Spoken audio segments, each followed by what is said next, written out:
Bom dia a todos. Eu tenho que agradecer muito o convite. Eu já estive no ano passado na Escola Silva Freire, já estamos em conversações para valorizar o grupo de estudos em neurociência, e eu só peço desculpas àqueles que estavam na minha palestra da Escola Silva Freire, porque vão ouvir a mesma coisa, porque eu quero lhes falar sobre um tema que está sendo o meu foco nesses últimos anos, que eu dou o nome de Ciência para a Educação. É um movimento que está surgindo internacionalmente. Nesse sentido, o Brasil está bem posicionado, são muito poucos países que estão trabalhando com esse viés. A gente está tentando constituir uma rede das redes, como eles estão chamando, Network of Networks, né, em ciência para a educação. E então eu queria fazer uma exposição que definisse para vocês, e eu tenho feito isso para gestores, para professores, para o público em geral, porque existe uma compreensão muito ainda incipiente do que isso vem a ser. As pessoas confundem ciência para a educação com ensino de ciências, por exemplo, ou divulgação científica, e o objetivo nosso é um pouco diferente, e é sobre isso que eu queria lhes falar e lhes contar os esforços dessa rede, que já tem atualmente 125 pesquisadores em todo o Brasil, cujo objetivo é fazer pesquisa translacional em educação. Muito bem.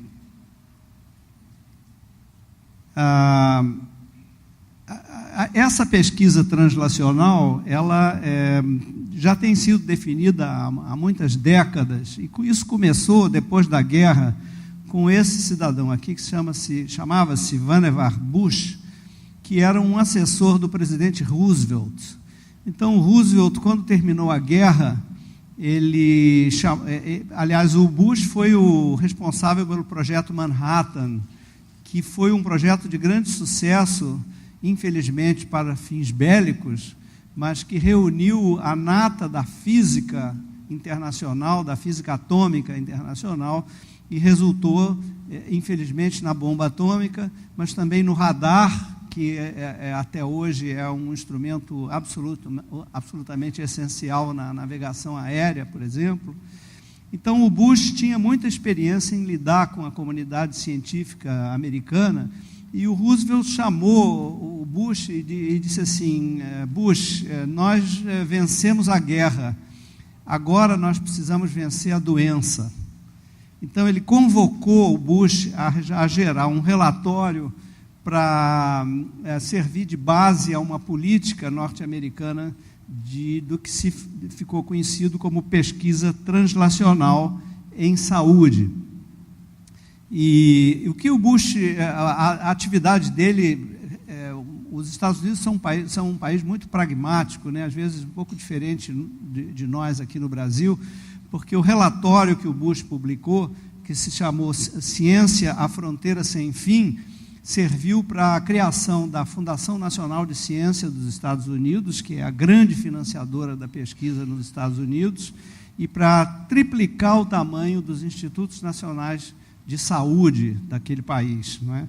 E o que ele concebeu? Ele concebeu uma sequência que iria da pesquisa básica, passando pela pesquisa aplicada, até a inovação.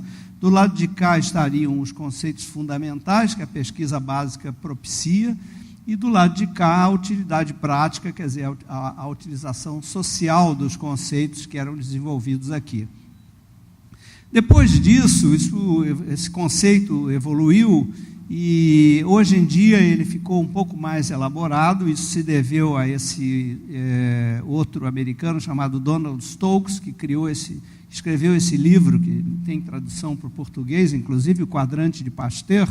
E o que o Donald Stokes concebeu é o seguinte: a gente não tem que pensar numa estrutura de pesquisa básica trabalhando enfurnada dentro de laboratórios que ninguém conhece, e depois, numa outra ponta separada, uma empresa que está buscando inovar alguma coisa ou criar alguma alternativa prática para a sociedade.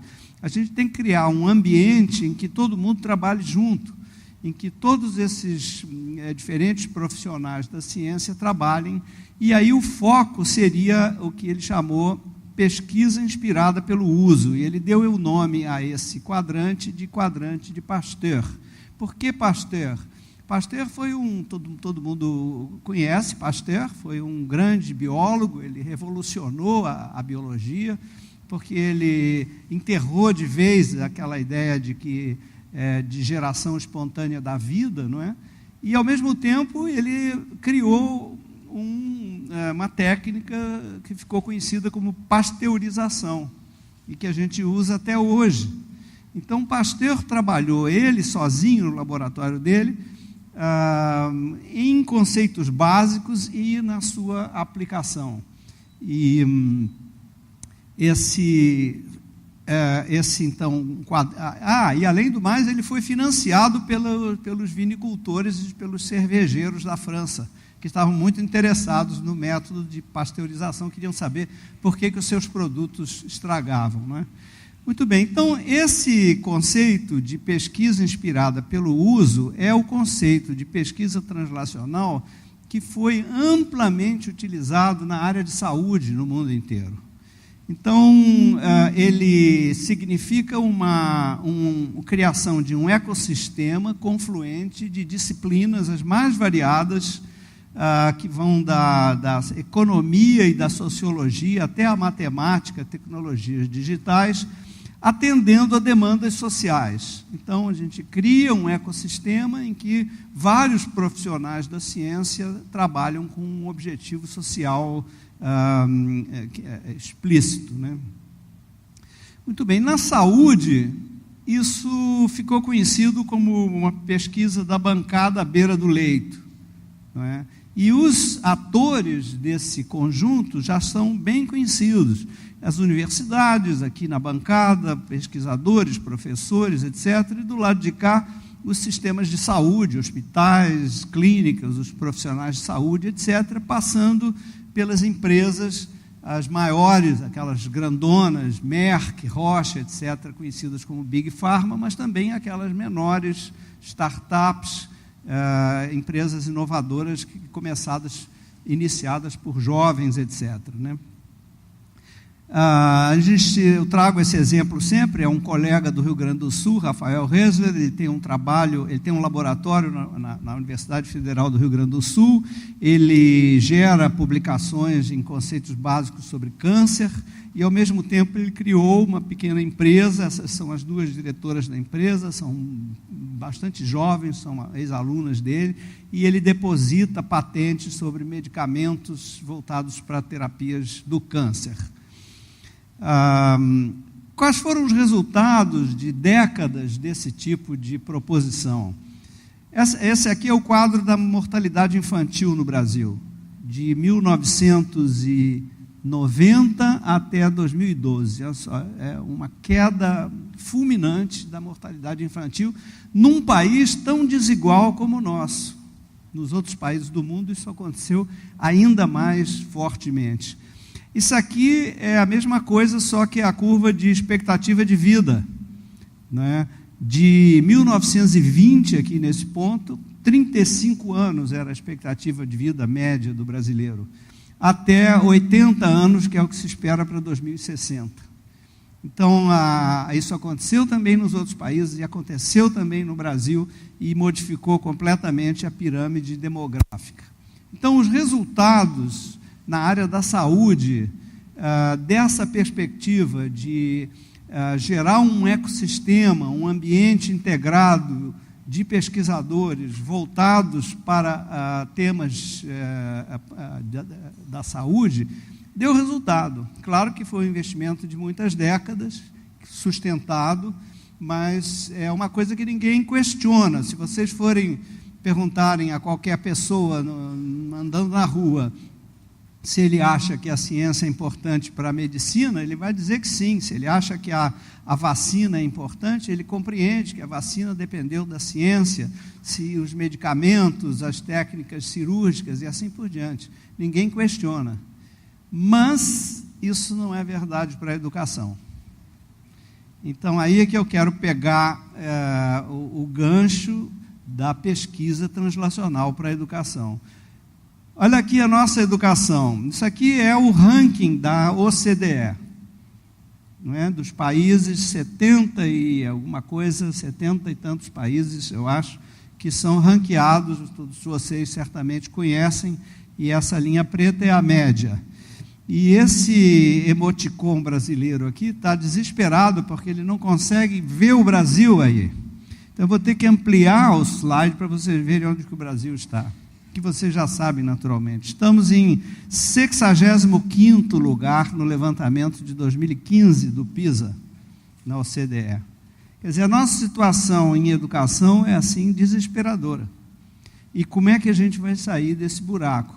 É óbvio, não vou aqui me arrogar, ter a arrogância de achar que isso vai depender de nós, brilhantes cientistas, que vamos resolver o problema. De jeito nenhum. Há várias coisas, muitas coisas, vocês sabem melhor do que eu, que dependem de ações que não necessariamente estão vinculadas à ciência. A gente precisa aumentar o salário de professor, a gente precisa melhorar as condições físicas das escolas, a gente precisa talvez evoluir para escolas de turno único, pelo menos em algumas séries.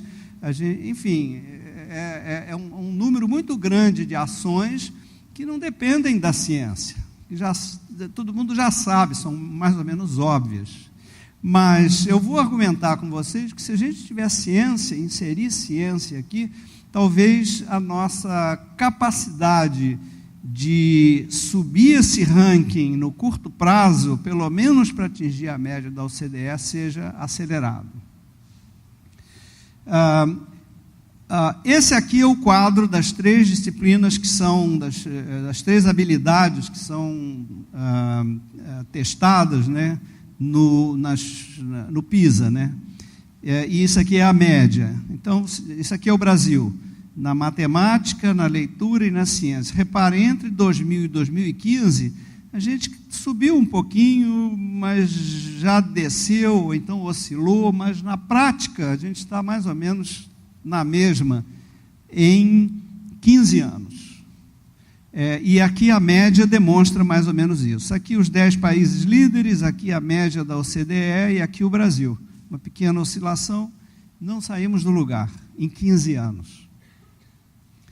Então, a proposta é, será que é possível a gente criar o tal do ecossistema que reúne a pesquisa básica, a pesquisa aplicada, a inovação, etc., em um grande conjunto, com investimentos, com apoio social, com compreensão de todos os interlocutores, que possa gerar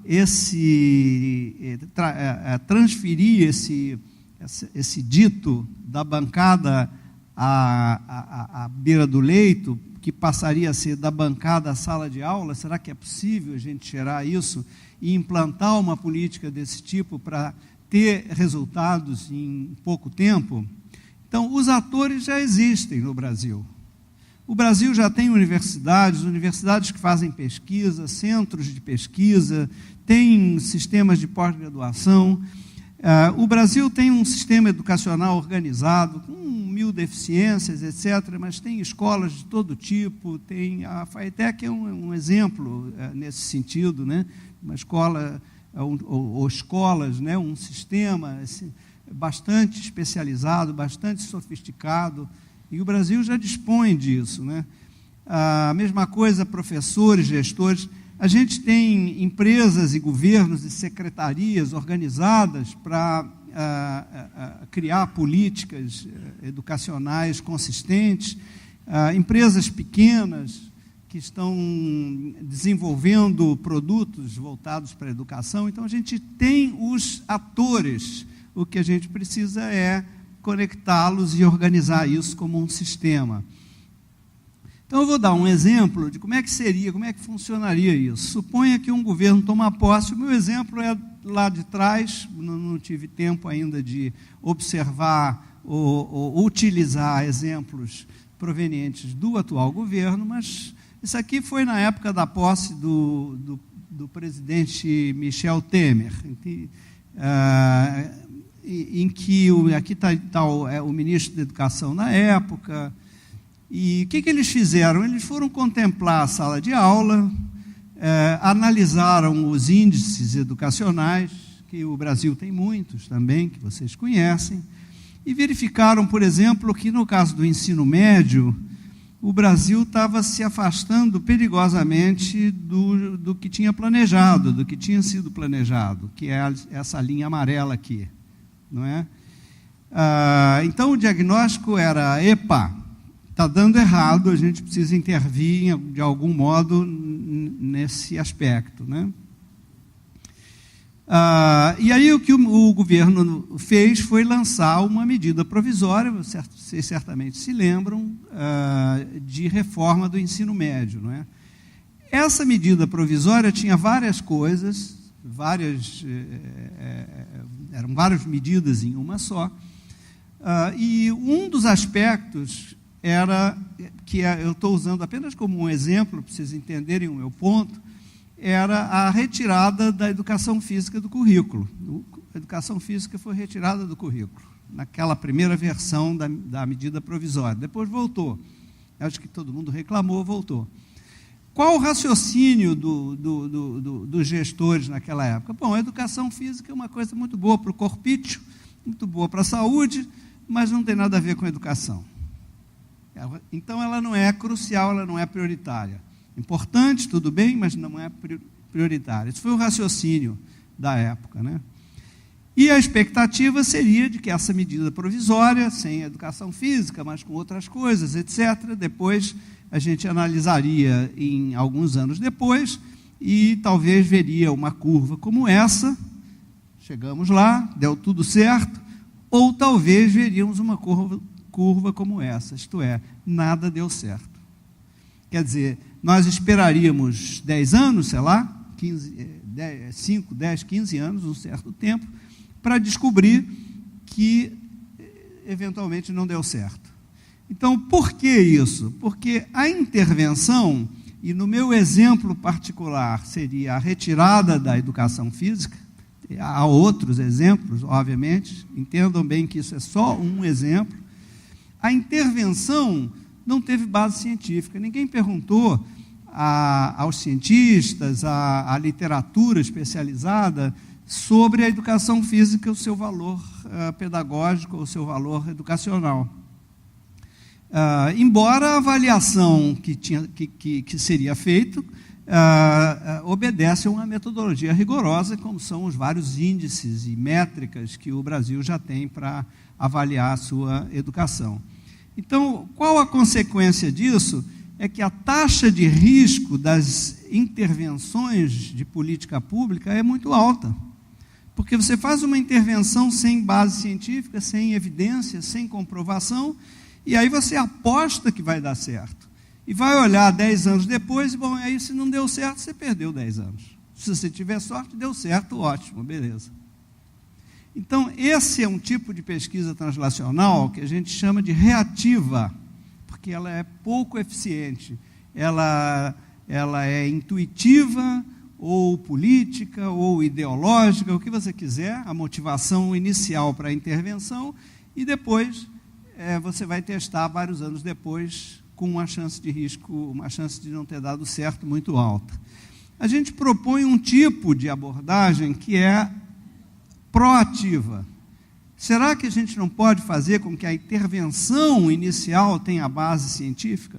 Então, como é que funcionaria? Mesma coisa, o governo olha, lança medida provisória, vê qual é o estado, consulta a literatura científica, os cientistas brasileiros, e se isso fosse feito em relação à educação física, por exemplo, vamos saber o que dizem os neurocientistas, os fisiologistas, etc. Teria sido visto que existem muitas evidências, mas muitas, é uma coisa avassaladora, de evidências científicas de que o exercício físico, especialmente o exercício físico aeróbico, é positivo para vários aspectos relacionados à aprendizagem. A começar pela pesquisa chamada pré-clínica, no caso da saúde, que é o trabalho com animais. Quando você trabalha com animais, você pode fazer uma população de animais sedentários e uma população de animais que correm nessa rodinha e fazem, portanto, exercício físico, que você mede tantas vezes por dia e tal. Aumenta muito o número de células de uma região do cérebro chamada hipocampo, que é uma região relacionada à consolidação da memória, portanto, essencial na aprendizagem. Aumenta o número de neurônios, vocês podem comparar os animais corredores com os animais sedentários.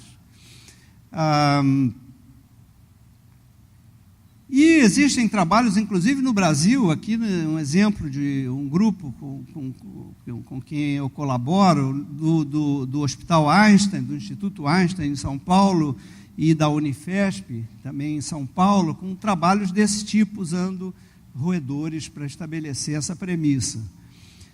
Enfim, não vou elaborar, mas aumenta o número de células, aumenta o número de, que a gente chama de fatores tróficos, que são fatores que aumentam a neurogênese, né, a geração de novos neurônios nas regiões cerebrais.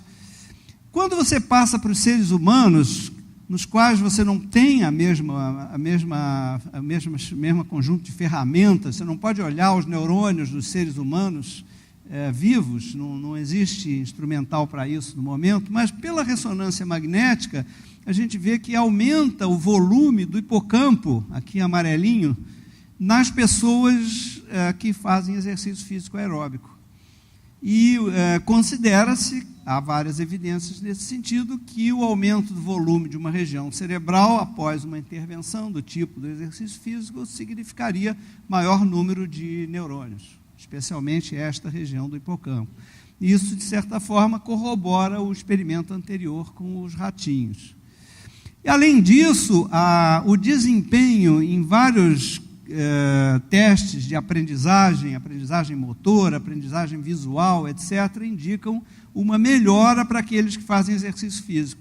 Então, a linha sólida são as pessoas submetidas a exercício físico e a linha tracejada ao grupo controle, o grupo que não foi submetido a exercício físico.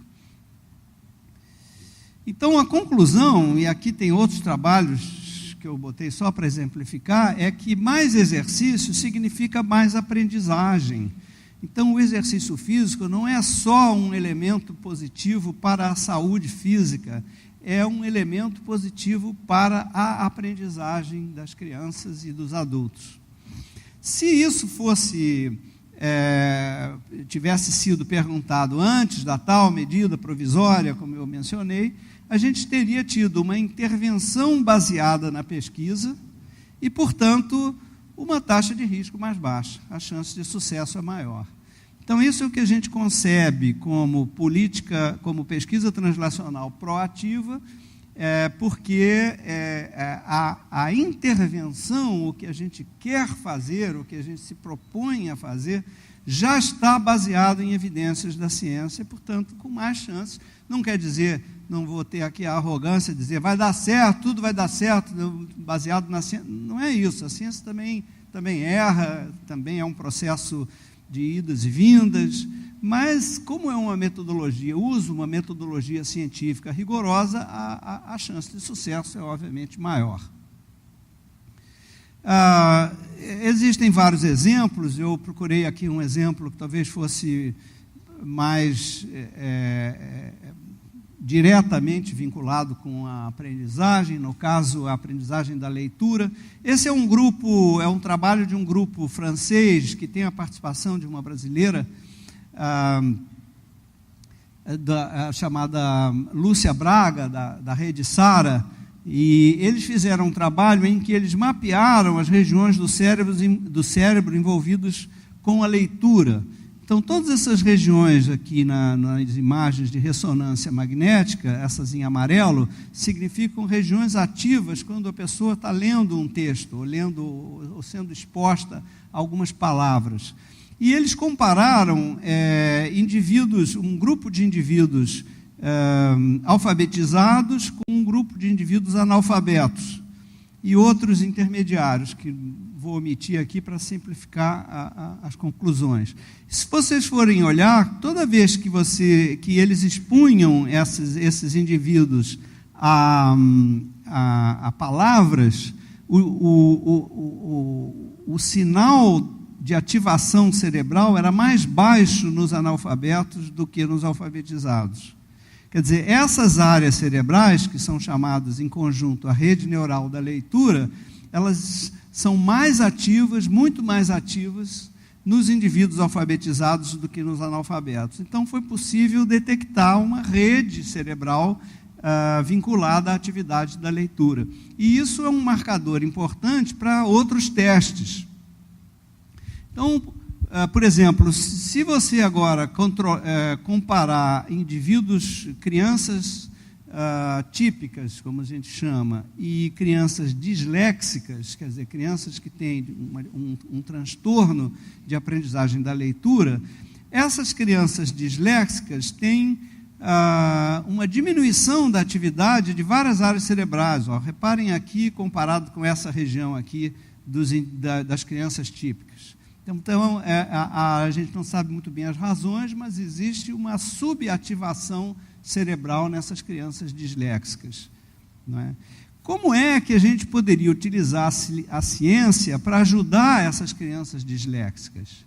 E será que, se a gente conseguir descobrir uma maneira, a gente não poderia aumentar a eficiência da alfabetização em crianças típicas?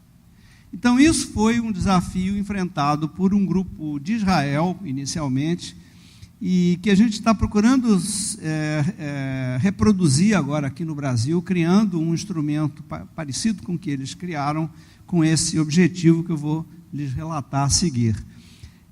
O que eles fizeram foi um software muito simples, que vai aparecer nessa tela aqui, que vai ser uma espécie de uma simulação tosca, só para vocês compreenderem como que funciona o sistema desse programa. O programa chama-se RAP, Reading Acceleration Program.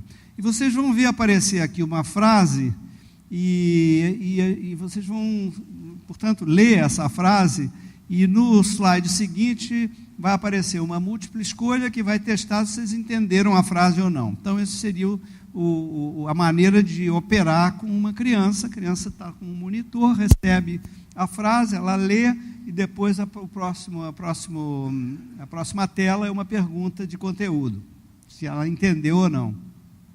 Então, acontece isso aqui, ó. Então, vocês reparem que as letras vão sendo apagadas no sentido da leitura, mas é um apagamento de velocidade suficiente para vocês lerem. Portanto, provavelmente vocês serão capazes de responder a essa múltipla escolhazinha para testar se compreenderam ou não, e a gente pode fazer isso com as crianças também. Mas a gente pode também fazer isso, ó. Aí já ficou mais difícil, né? Então, eu posso controlar a velocidade de apagamento da leitura no sentido da língua portuguesa, que é da esquerda para a direita. O programa original dos israelenses era da direita para a esquerda, porque esse que é o sentido da leitura do hebraico, né? Quando eles fizeram esse teste, eles verificaram pela imagem que aumenta a velocidade, a ativação cerebral em algumas das regiões, daquelas que eu mostrei antes, depois do treinamento com o RAP nos disléxicos. Amarelo é baixa atividade, laranja é média atividade, vermelho é alta atividade. Ficou tudo vermelho do lado de cá. E se eles depois quantificaram o tempo de leitura, e o tempo de leitura dos disléxicos era muito mais alto, essa linha horizontal aqui, do que o tempo de leitura das crianças típicas da mesma idade, tudo controladinho, né, para poder comparar um com o outro. E depois do treinamento, olha o que acontecia com os disléxicos. À medida que eram treinados, eles atingiam os níveis das crianças disléxicas. E, inesperadamente para os pesquisadores, as crianças típicas também melhoravam e ficavam craques na velocidade da leitura. E notem que eu estou falando velocidade da leitura com compreensão, porque tem o testezinho depois para saber se eles compreenderam ou não. Então, esse é um método, a gente está criando está emulando esse software, o nosso vai se chamar Aceletra, e a gente está numa fase de começar a recrutar crianças, e no caso do Brasil, a gente está querendo não só utilizar isso para disléxicos, mas ver se a gente consegue recuperar as crianças que se tornam analfabetos funcionais, quer dizer, crianças que atingem 9 anos de idade, 10 anos de idade, sem compreender o que leram, leem de uma maneira que não os leva à compreensão.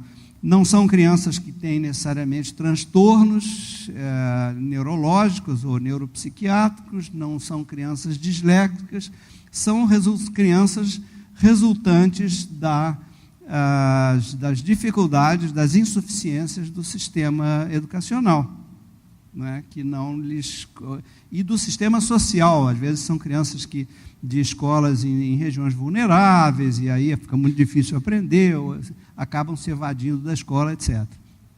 Muito bem, vocês já sabem isso melhor do que eu. Então, existem muitos outros exemplos de atividades da ciência voltadas para a educação. Aqui tem alguns exemplos só, depois eu vou mostrar alguns outros, mas eu não vou ter tempo de explorá-los com o detalhe do anterior. Quer dizer, a função do sono, a importância para crianças um pouco menores de uma soneca depois do almoço. O sono é um processo cerebral que fortalece muito a consolidação da memória, e o sono com sonhos corresponde a um tipo de memória, o sono sem sonhos a um outro tipo de memória. Quer dizer, administrar o sono das crianças é extremamente importante para a aprendizagem. As crianças têm cronotipos diferentes, uns são matutinos, outros são vespertinos. 80% da humanidade é vespertina, 20% apenas são os matutinos. Então, você pega uma criança e você tira ela de casa às 5h30 da manhã para ela pegar o ônibus para começar a classe às 7h30. 80% dessas crianças estão zonzas ainda. Então, não faz sentido, é de baixo rendimento a aprendizagem num ciclo, vamos dizer, diário que comece às 7h30 da manhã. Então, isso tem que ser resolvido pelos gestores, né? A gente aponta isso como cientistas, mas, obviamente, os gestores têm o desafio e não é um desafio trivial, obviamente, de como é que resolve, como é que adapta a grade horária a essa característica do sono das crianças. Bom, e por que é necessário isso? Porque o nosso desafio é pegar essa média do Brasil e tentar chegar pelo menos na média internacional da OCDE. E se a gente fizer uma projeção da derivada de crescimento dessa nossa curva aqui, quando é que a gente vai chegar na curva na média da OCDE? Vai demorar. Então, a gente precisa acelerar esse crescimento aqui.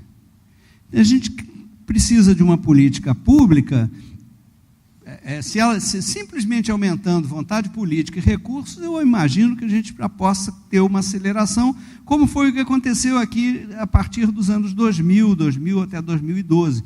Então, eu peguei essa inclinação da curva aqui, essa primeira aqui, e extrapolei para cá. E cheguei a esse ano aqui, quer dizer, nós vamos chegar na média da OCDE, se a gente mantivesse os níveis de investimento e de política educacional da década anterior, em 2060. Eu não vou estar aqui para ver. Vocês são todos jovens, vão ainda. Mas eu não vou, eu queria ver isso. Então, a gente tem que acelerar mais. E o desafio e a nossa esperança é que, se a gente pudesse incorporar a ciência para que os investimentos e as intervenções tenham como base as evidências científicas, a gente poderia chegar à média da OCDE em 2030, acelerando muito mais o desenvolvimento da educação. Então, como eu falei no início, a ciência para a educação é a confluência das disciplinas. Eu falei da neurociência por um vício de ofício, mas, obviamente, os matemáticos, os fisiologistas, os linguistas, os pedagogos, todos esses, os economistas, todos esses poderiam ser estimulados pelo poder público. A gente está começando uma gestão, uma aproximação com a direção da FAPERJ, que é uma direção nova agora no novo governo, para ver se a gente consegue que a FAPERJ estimule pesquisadores do Estado do Rio de Janeiro a adotar esse tipo de alternativa para melhorar a educação no Estado do Rio de Janeiro. A questão é como viabilizar isso. Então, por isso que eu tenho corrido os lugares, contando um pouco dessa experiência e tentando convencer os atores. Vocês são atores importantes, se eu compreendi bem, a maior parte é composta de diretores, portanto, pessoas com grande responsabilidade na execução das políticas públicas ligadas à educação. E, para isso, a gente criou a Rede Nacional de Ciência para a Educação, que eu vou lhes apresentar rapidamente, para vocês terem uma noção. Foi criada em 2014, com um grupo pequeno de pesquisadores, cuja missão seria a tentativa de convencimento social por um esforço de fomento à pesquisa transnacional inspirada pelos problemas da educação, que foi o que eu acabei de lhes dizer. A gente tem pesquisadores, temos atualmente cerca de 120, 125 pesquisadores, são todos líderes de pesquisa, conduzem laboratórios com muitos alunos, etc., de várias especialidades, como vocês veem aqui na coluna da direita, e em vários locais, em várias cidades e estados do Brasil, vários aqui no Rio de Janeiro. E, enfim, aí em 2016 a gente se transformou numa associação sem fins lucrativos, tem aí uma estrutura e tal, e alguns apoiadores, um deles é o Museu do Amanhã, a Academia Brasileira de Ciências, a UFRJ, temos também o apoio do Instituto Ayrton Senna, do Instituto DOR, que é um instituto sem fins lucrativos mantido pela Rede DOR aqui do Rio. E a gente trabalha em várias linhas, eu vou mencionar algumas, só para vocês terem exemplos. Aqui no Rio de Janeiro, em Natal, fisiologia e cognição, então, coordenação motora correlacionada com o desempenho acadêmico das crianças, o papel dos jogos interagindo com o sono e a memória. Aqui em Curitiba, aquela questão dos cronotipos que eu mencionei no exemplo, aprendizagem da leitura e da matemática. Então, esses são todos grupos brasileiros trabalhando em pesquisa com essas linhas.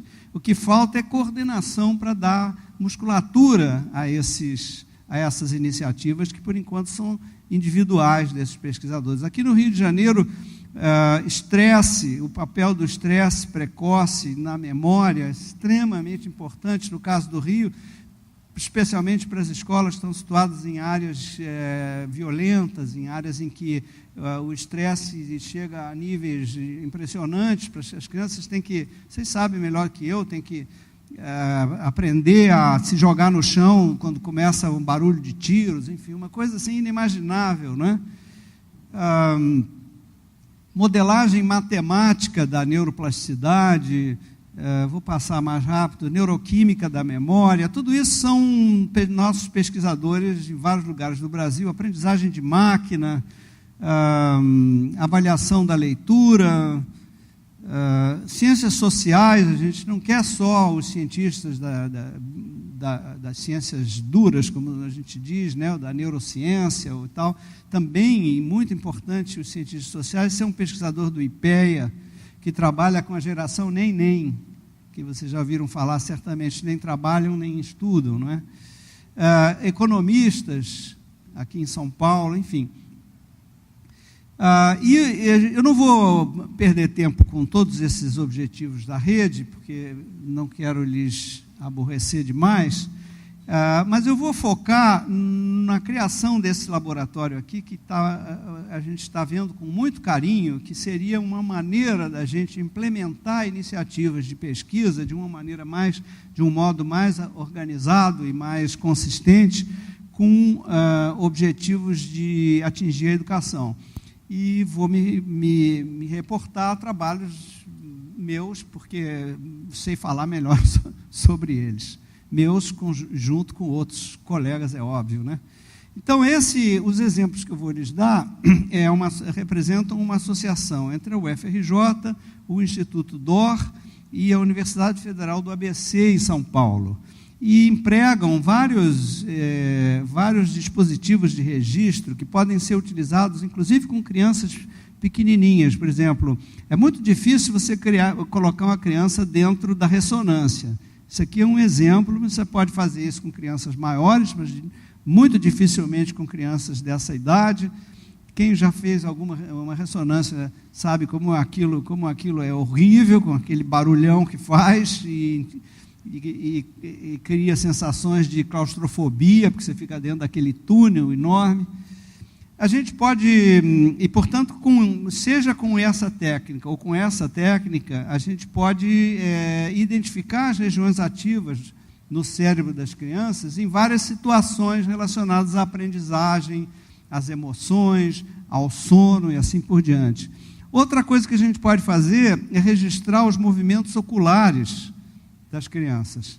E por que os movimentos oculares são importantes? Porque a movimentação ocular arrasta atrás de si a atenção. Então, tem uma forma de atenção que se chama atenção explícita. Então, vocês estão querendo prestar atenção no que eu estou falando, então vocês estão olhando para mim. Isso se chama atenção explícita. Mas pode acontecer uma forma de atenção chamada atenção implícita, em que vocês estão olhando para mim, mas prestando atenção numa outra pessoa que está situada do lado de lá, por qualquer razão.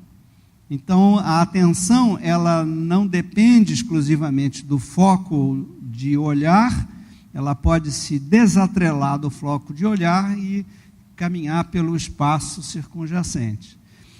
Com essa técnica, você pode, de rastreamento ocular, você acompanha os movimentos oculares da criança e, portanto, você pode saber aonde está a atenção explícita dele. Ele está querendo aprender a ler, a atenção explícita está acompanhando o olhar.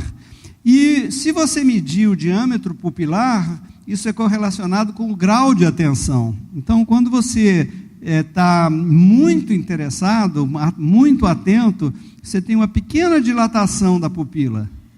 E quando o grau de atenção diminui, a sua pupila fecha um pouquinho. Você pode medir isso.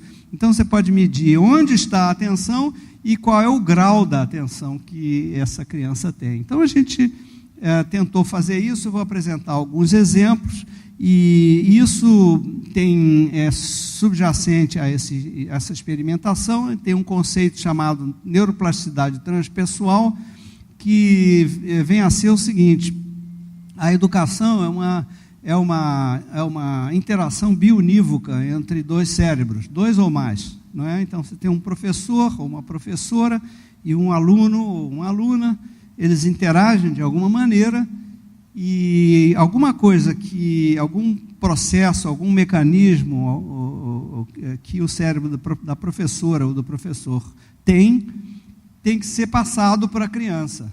Então, se o professor sabe ler e a criança não sabe ler, é porque aquelas regiões da leitura do professor estão já habilitadas a fazer a leitura, mas na criança não. Então, as técnicas que se usa para ensinar a criança a ler visam a transferir essa plasticidade, essa capacidade de adaptação do cérebro para a função da leitura. E isso se chama plasticidade transpessoal. Será que a gente pode estudar isso? É o coração do processo educacional. Pode. E a gente faz isso com uma técnica chamada espectroscopia de infravermelho. É uma touquinha que a criança usa, e que contém dois chamados optodos, um emissor de infravermelho. Infravermelho é calor, né? E esse é um comprimento de onda, esse infravermelho, que não aquece as moléculas de água. Portanto, quando ela entra, esse calor aqui, essa radiação entra no cérebro, ela não aquece o cérebro, portanto, não causa nenhum dano. E ela faz um percurso elíptico aqui e é captada pelo sensor que está do lado. E como essa atividade ela é absorvida pela circulação sanguínea, onde tem mais sangue, se você tem mais absorção dessa radiação infravermelho. Portanto, você pode saber quais regiões cerebrais estão mais ativas. Então, é equivalente à técnica da ressonância, só que você não precisa botar a criança no tubo, você basta botar essa touquinha. E aí, o que a gente fez? Um primeiro experimento, que foi conduzido por esses dois colegas da Federal do ABC, João Sato e Guilherme Brockington. Eles fizeram aqui um desenho experimental em que você tem uma criança, a foto está um pouco escura, mas aqui é uma criança vestindo a touquinha e a professora vestindo a touquinha, e aí tem uma brincadeira de dizer para a criança que ela vai entrar numa nave espacial e ela vai aprender a somar números inteiros dentro da nave espacial, e você registra a atividade da menina, da aluna, e a atividade cerebral da professora. Você sabe que regiões você está comparando, então você sabe o que está acontecendo na interação ou na plasticidade transpessoal entre esses dois cérebros, do professor do lado de cá e da aluna do lado de cá. Então, esse vídeo mostra o que está acontecendo. Eles estão falando e tal, tem um som, mas não é essencial para a compreensão. E ele vai rodar várias vezes, só para eu poder explicar. Então, a criança vai fazendo esse joguinho, a professora interage, e vocês reparem que a curva nesse ponto aqui, vai aparecer de novo, não tive tempo. Está vendo? A atividade aqui da menina e aqui da professora. Aqui a professora pensou alguma coisa que a menina não pensou, mas aqui, houve sincronia de atividades, nesse ponto aqui. O tempo aqui é o mesmo do tempo aqui. Então, esse momento que vai aparecer aqui é o momento em que aconteceu alguma coisa de comunicação entre o cérebro da professora e o cérebro da aluna. A gente não sabe ainda direito o que é isso. Isso pode ter sido um momento da aprendizagem, pode ter sido uma coincidência, mas é uma coisa muito poderosa a gente procurar destrinchar isso para saber se, de fato, esse é o momento em que houve a aprendizagem, que a criança deu aquele clique e disse assim, aprendi a somar números inteiros, pelo menos usando aquele joguinho. O segundo exemplo que eu quero lhes dar é um tiro no pé para mim. Vocês vão entender por quê. Eles fizeram o seguinte, eles pegaram 4 estudantes universitários e uma professora que ia dar uma aula, sei lá, acho que era sobre epigenética, um assunto assim.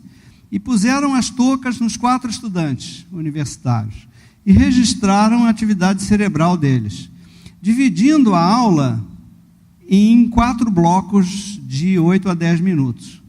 Então, você tinha um bloco inicial de 8 minutos, depois o segundo bloco, terceiro bloco, 40, 50 minutos de aula. Então, olha o que vai acontecer. Esse é o primeiro bloco, segundo bloco, terceiro e quarto bloco. A professora está falando, dando a aula, todo mundo ligado, sincronizado. Aqui já começa algum tipo de problema. Aqui no terceiro bloco, está vendo?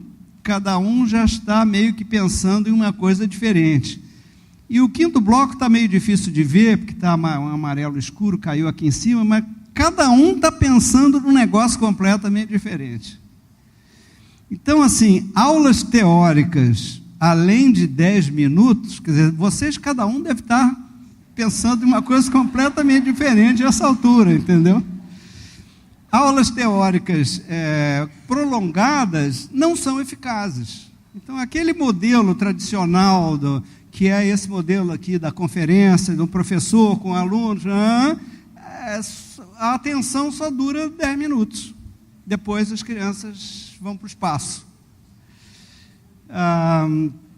E, finalmente, um último exemplo é para mostrar o rastreador ocular, em que você pode... Aqui o modelo é uma criança que está com a touquinha da atividade cerebral e um óculos que faz o rastreamento ocular. E você pode medir a atividade cerebral e pode medir a movimentação ocular. E pode relacionar a movimentação ocular com a cena que o aluno está vendo, que é a professora com a lousa explicando alguma coisa, não é? Esse círculo verde, que está difícil de ver aqui, mas quando ele começar a se mover no vídeo, vocês vão entender melhor, ele mostra o foco atencional, aonde que a criança está olhando, a atenção explícita, aonde que ele está prestando atenção. E esse círculo roxo mostra as variações do diâmetro ocular, portanto, o grau de atenção. Aí, se vocês olharem o vídeo, vocês vão ver a criança aqui, a professora dando aula. Olha aqui o foco de atenção, o foco verdinho, né? Ele vai da lousa para os olhos da professora, da lousa para os olhos da professora. E se a gente for medir a mesma quantidade de tempo em que a criança olha para a lousa, a criança olha para os olhos da professora. Isso se chama adesão por empatia. Quer dizer, é muito mais importante o aluno ter uma aula com uma professora, ser humano, ao vivo e a cores, do que por uma tela de computador. Porque ele precisa da comunicação empática com aquele ser humano que está falando para ele. Então, esse tipo de estudo, ele permite medir, você vê, o conteúdo está aqui, a informação está aqui, não está no olho da professora, mas ele busca os olhos da professora porque ele busca empatia, e a capacidade da professora de transmitir isso, assim, pelo seu olhar, pela vivacidade, pelas expressões, etc., vai influenciar aí não está dando para ver direito, nesse outro círculo aqui, que é o grau de atenção. Quer dizer, o grau de atenção fica maior se o grau de empatia for também maior. Então, são esses 3 exemplos que eu queria lhes trazer, só para terem uma ideia de que a gente pode fazer muita coisa com base em estudos desse tipo. A gente pode, claro que se isso for verdade, a gente tem que fazer numa população de crianças um pouco maior, depois a gente tem que tentar adquirir escala, ver se a gente pode propor sugestões de atividades de sala de aula que possam ser realizadas em escala, em várias escolas, etc., né? E com isso eu vou encerrar dizendo para vocês apenas que o nosso interesse e o nosso objetivo é estabelecer, construir uma ponte entre esses 2 mundos que são tradicionalmente tão afastados e separados por um caudaloso rio, que é o mundo da ciência e o mundo da educação. Essa ponte, como eu tentei mostrar para vocês, já existe para a saúde, já existe para a engenharia, a população compreende, não contesta, os gestores, os políticos, mas não é o caso para a educação. Então, a gente tem que, aos poucos, ir ganhando corações e mentes para essa perspectiva. A gente tem um livro que a gente lançou de Ciência para a Educação, é um livro publicado pela editora Ateneu, em parceria com a Rede, e, enfim, pode ser útil para vocês, e muito obrigado pela atenção. Posso responder a perguntas se quiserem, se houver tempo. Muito obrigado.